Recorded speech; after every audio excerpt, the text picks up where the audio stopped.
Hey, it's Richard from Absolute Fitness, and basically a little bit ago I posted on Facebook the opportunity for a few people to post some messages and some questions to me, anything that kind of concern them regarding fitness and fat loss and nutrition and exercise and that kind of stuff. A couple of questions posted to me which I thought would be easier if rather than writing them all out, trying to explain everything on paper, I would do a quick video blog and answer some of the questions that I've got up here. So just a couple of them, which some of you obviously will find interesting and useful for you in your own journeys as you go along with your fitness and nutrition and any sort of weight loss kind of program that you're on as well. So the first one that I've got is what is a healthy weight to lose in a week, and how many training sessions should you do in a week with how many days off? And that's from Claire.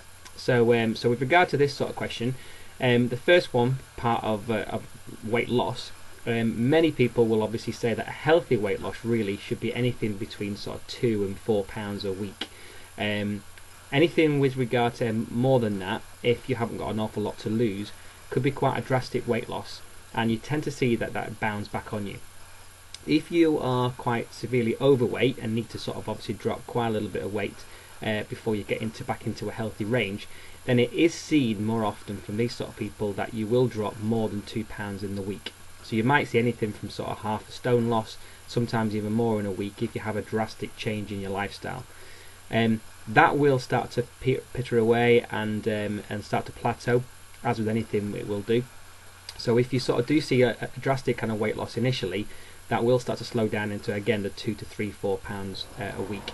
If you haven't got an awful lot of weight to lose, and you're in your final stages of kind of getting to your ideal weight, then you'll be looking at anything from sort of half a pound to a pound, sometimes 2 pounds maximum a week.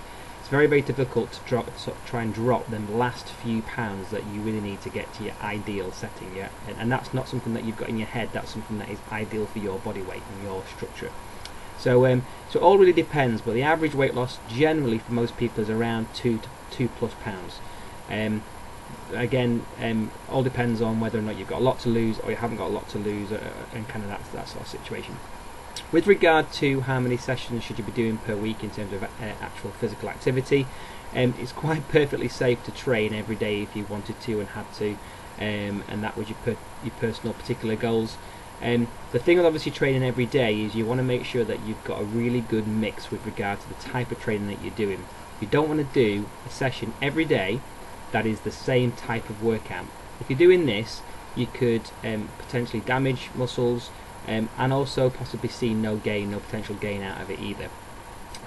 Ideally, you need to give yourself at least 1 day off a week, and that's ideal, to be fair. Your body does need rest.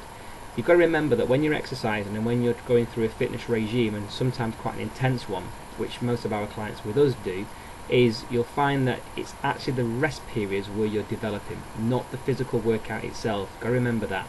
The 45-minute, the 60-minute workout that you're pounding your body through isn't the bit where your body literally develops. It's after that. It's when your body starts to repair itself is when it starts to get a little bit fitter and stronger and tighter and more toned and smaller in weight and that kind of stuff. So you've actually got to give yourself plenty of time to recover between workouts, and in the week give yourself at least 1 full day off rest. That's my advice generally. We do have some people who ask me quite a lot of the times, is it safe to do 2 sessions a week? 2 sessions in a day, not in a week. 2 sessions per day. Again, my general view is, yeah, that's not a problem. You'll have a lot of people who will train more than once in a day. If you look at top level athletes, I'm not saying that that's what you are, but if you look at those, they'll be training 2, 3, 4 times a day. So especially when they're in the peak level of fitness. So it's quite safe to do that, as long as, again, you're getting plenty of rest and you're fueling your body sufficiently to be able to withstand the type of workouts that you're doing. So if you want to do 2 boot camp sessions with us every day, that's not a problem, as long as you're getting rest in between, as long as you're fueling yourself, as long as you're pretty much giving yourself 1 day rest off per week. Okay, so that's your answer, hopefully. Your question answered, hopefully, Claire. The next question that I got was from Vicky. And she said, what are the best foods to eat to give you the energy you need to exercise but also assist with weight loss? I know that carbs are recommended, but they make you put on weight, as I've heard or found out. So what are the best foods to eat with regard to giving you energy and with regard to giving you weight loss? Well, generally, my advice with regard to your nutrition on a weight loss and energy sort of journey is to make sure that you get all your 3 macronutrients within each of your meals. So that's making sure that you get plenty protein, plenty carbs, and plenty fat. Any program, any nutritional program where you take out one of them 3 macronutrients, you're depriving your body of a certain nutrient that it does need to survive and to perform. Okay, so going on a diet that takes out all of your carbohydrates is no good, because once you do put them carbohydrates back in, with regard to weight loss, that weight will go back on, without a doubt. Okay, so don't even trial it, it will happen. So you might lose some weight initially, but eventually you'll put that weight back on. It's no good for you. Okay, so you've got to make sure you get all your 3 macronutrients.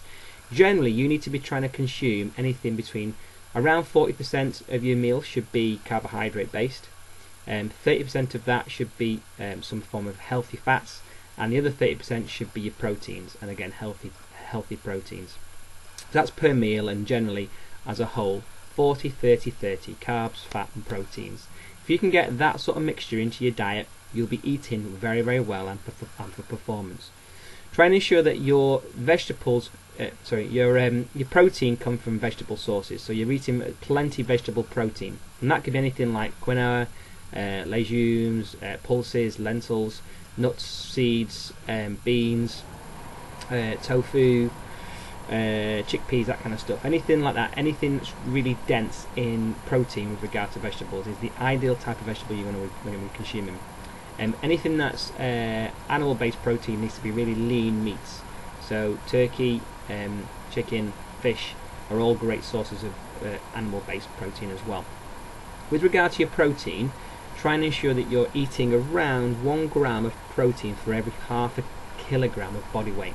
Okay, so basically if you're weighing 80 kilograms, then you'll be looking at anything around 40 grams of protein per day. Okay, so that's your consumption of protein. Protein is the best source of providing energy, and for weight loss generally, it fills you up a little bit more than carbohydrates and fats does, so therefore it suppresses any sort of hunger pangs that you might have. So therefore you generally tend to eat less food if you've got your plenty protein involved on your plate. And also that protein is ideal for replenishing fuels that have been lost, and also, sorry, just 1 minute, and also will help to build the muscle back again. So once you've exercised, you're breaking down the muscle tissue, and the protein will help to repair that better and quicker than any other source of your nutrition. So that's kind of the advice on regarding that. Carbohydrates, they will and can put weight on, and only with regard to the fact that if you're not going to burn the carbohydrates off, so very, very starchy carbohydrates can and will eventually in the body, if not burnt off, turn to sugar. Okay, and that sugar will eventually get turned to fat. So carbohydrates can put weight on, but they also can provide you with the energy source as well. If you're a bit of an endurance-based athlete or an endurance exerciser, so you like to run, long marathons or long distances, and you like to cycle and you swim, and you do endurance-based exercise, and you will need some carbohydrates as a source of energy. Your body initially uses the sugar stores, and after that's gone, it will then start to break into stored glycogen and carbohydrates. So it is good for you. However, if you're not going to burn it off, it will get stored as sugar, which ultimately will get stored as fat. So if you're on a bit of a weight loss kind of stint right now, then eat your carbohydrates because you need to, but I would limit kind of what you are eating, and be very, very careful of what type of carbohydrates you eat. Okay, steer away completely from the sugar sources like your sweets, your biscuits, your crisps, and that kind of stuff. And also try and stay away a little bit from your wheat, your pasta, your rice and your potatoes and that kind of stuff, purely for the fact that that sort of stuff can bind together and can slow your digestive system down to the point where it holds on to the weight a lot more easily than it will do with other kind of carbohydrate based foods as well. So just be wary of that. So I hope that answers your question, Vic. I know a couple of other people asked that same question. Judith has asked, apart from polystyrene, what is a good snack that I can eat that isn't full of calories but will fill me up so I don't reach for the bad stuff? Okay, so good question. With regard to, again, nutrition and eating sensibly, it's really important, obviously, as I said before, that you eat your 3 macronutrients. Generally, I advise my clients that you should be eating 3 decent meals a day. So a very, very good breakfast, a nice decent sized lunch with plenty of energy to burn off through the day, and a nice healthy evening meal. In between that, you should be looking at trying to eat at least 2 or 3 snacks per day as well. So it's a great question because it's very, very important. I think you should be eating snacks. Again, snacks I tend to eat myself, and I tend to recommend to other people. Anything that, again, will pang your hunger, but not want you craving for something else afterwards. So I find that hummus is a great addition, and I eat that with carrot sticks, celery sticks, cucumber sticks, and that kind of stuff. Now and again I might have a little bit of rye type bread with it, but very, very rare. Any fruit is great as a snack, so it's really easy. It packs its own little pack box. So if you get a banana, unpeel it, boom, done, dusted, perfect for a snack. So any type of fruit is ideal. Things like grapes, strawberries, and that kind of stuff. Just be wary of how many of them you eat as a snack. Don't have a huge handful. Okay, so a small handful as a snack. And then handful of nuts and seeds, mixed seed like pumpkin seed, sesame seed, flax seed, sunflower seeds, anything like that are great for snacks. Raw carrots are good. Almonds are another great source of protein and a good little nibbler. But again, when you're eating almonds and any other kind of nuts, really, just think about a small handful, 8, 10, 12 nuts maximum sort of thing, as a bit of a nibble on. It's a snack, it's not a meal, so be careful of that. Make sure again that you drink plenty of water. This isn't necessarily a snack, but sometimes people don't drink enough water, so therefore become dehydrated, and this can also have an effect of what you will eat and how much of it you will eat during the day. Okay, so stay hydrated in order for you to feel a little fuller for longer, as well as the fact that you're hydrated, and it'll make you feel 10 times better for doing so as well. So clean water is another major necessity. Okay, so I hope that answers your question, Judith. I think 3 more that I might very quickly answer for you. So Sarah asked, how do I lose the wobbly middle? Been exercising and lost some weight, but doesn't seem to be going from where I want it to go from. Okay, so this is a question that I always get asked. How do I lose my tummy? How do I get rid of this bit of weight? How do I lose this flabby bit from here? And the pure answer is unfortunately you cannot spot reduce an area. Okay, so if you've got one particular area of the body that is wanting to lose, you want to lose weight, or you're trying to get some shape back to it, or you're trying to get rid of that little flabby bit, or the bit that wobbles, unfortunately you can't spot reduce an area. Okay, yes, you can work the area, you can try and tighten and tone and define an area, that's fine. But if you've got a wobbly bit, that will eventually go at some point. But you can't target anywhere in the body specifically to lose weight. I don't care what anybody says, in my opinion, that can't be done. So, for example, the stomach. There are things that you can do that might help to kind of break down stomach fat as such, but generally when you're trying to go through a weight loss journey, it's healthy to try and just lose weight. Okay, and it will come off everywhere. It will come off initially from inside the body. Okay, so it will come off from around the heart and around the lungs, and within the bloodstream. Fat gets burnt off in places that you don't even see, and that's what makes you feel fitter and healthier initially. Then after that's been burnt off away, it'll start to burn off in other areas as well. You might lose it off the arms, the face, the neck, the stomach, the legs, the bum, but it'll come off slowly from everywhere. So the vital thing here really is to try and measure yourself constantly, every 1 month or so, every couple of weeks if you need to kind of see how the body shape is changing. Okay, and that'll spur you on to keep going with regard to it. If you kind of look in the mirror and constantly just keep evaluating how your stomach or your legs look, you could get a little bit disheartened. But if you measure it, you probably will see it. Again, another important thing is to take a picture of yourself at the start of your journey and progressively throughout, because a picture can show 1,000 words, and it can really prove to you how well you actually have physically done.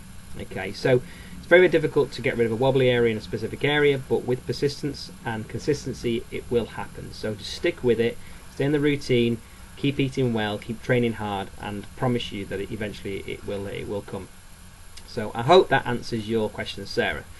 Jill, you asked, if you have a set amount of calories and then you exercise and burn some of it off, do you have to eat your calories back?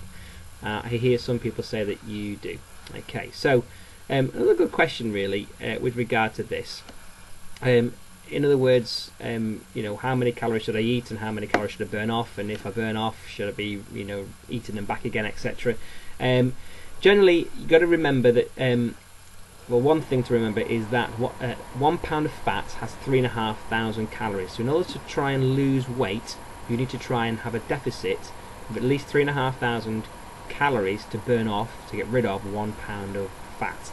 Now, that sounds like a lot of work and a lot of effort, I know, but if you kind of look at the whole week as a whole, so from kind of, I don't know, 12 midnight on a Monday to 12 midnight Sunday back again, how many calories you have in deficit, then if you've accumulated 3,500, 7,000 plus, then generally you will, sorry, let's close that curtain so it doesn't get too bright, then you will have lost 1, 2, 3 plus pounds. So it's not difficult to do as long as you kind of keep yourself on check with that.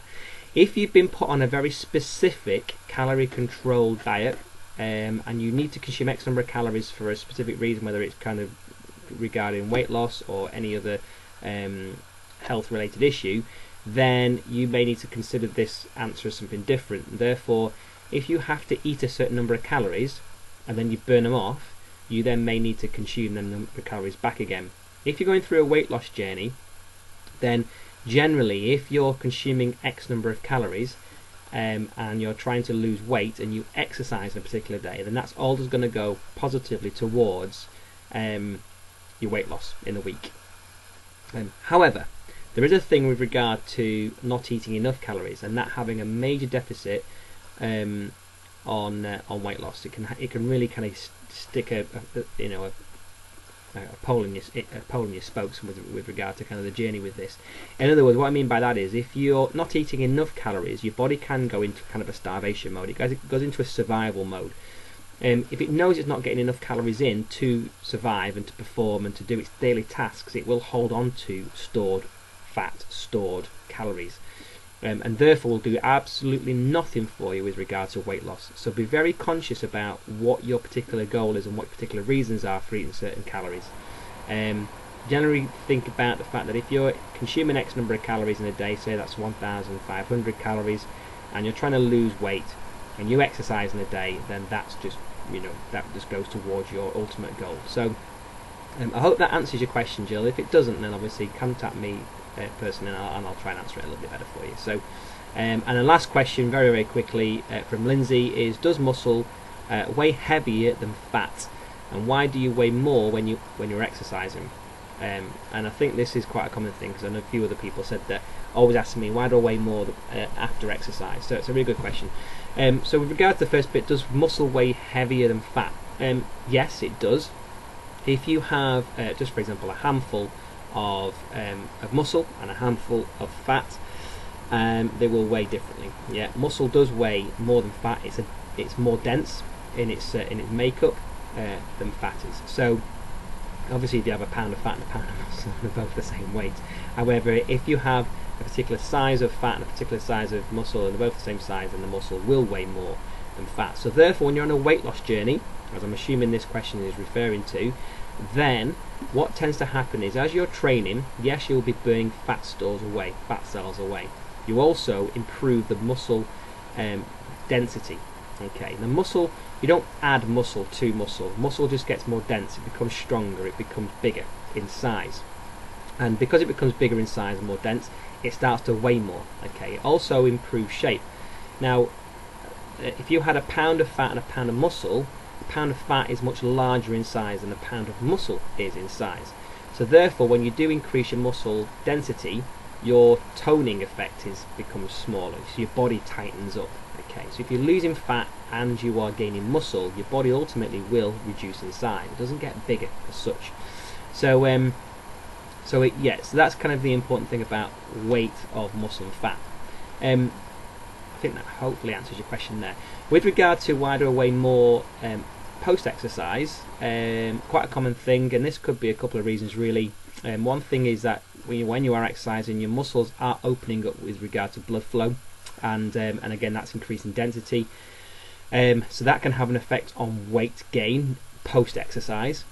Also, your body does hold on to water for hydration levels. So even though one thing, you might be consuming more water than you might be losing particularly, and therefore that can add to weight. The other thing is that your body does try to hold on to water to stay hydrated, as much as you do lose it, and therefore post-exercise can also, you might weigh a little bit more as well. So a couple of reasons for that really. It won't be a case that you might weigh 12 stone just before you exercise. You do your hours worth of working out, you burn some calories, you burn some fat stores away, and all of a sudden you're now 11 stone 13 pounds or 11 stone 12 pounds. That doesn't really happen. If anything, you might have gained a couple of pounds. It's not important, don't worry about it. You're not gaining weight, you're literally just kind of post-exercise, you weigh a little bit heavier.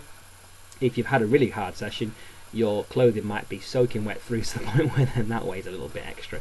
So kind of be conscious of that. But yeah, generally that slight weight gain post-exercise will hopefully disappear, or will disappear after a couple of hours of recovery. So nothing to worry about there. Ultimately, over time, you will be losing weight. So them are the questions that I was sent initially. I know there's a few others, but I'm going to keep it to that because I've already spent about 20 minutes on this answer session. So hopefully that answers a few of your questions and puts a few little myths to bed. If you've got any other questions that you want to ask me, feel free to email me or post some messages on Facebook for me, Absolute Fitness Cheshire, and I'll be happy to answer some more questions whenever I've got enough to sort of do another blog, basically. So I hope that's helped, and in the meantime, work hard, train harder, and have a great couple of months workout before Christmas. All the best, guys. Take care. Bye.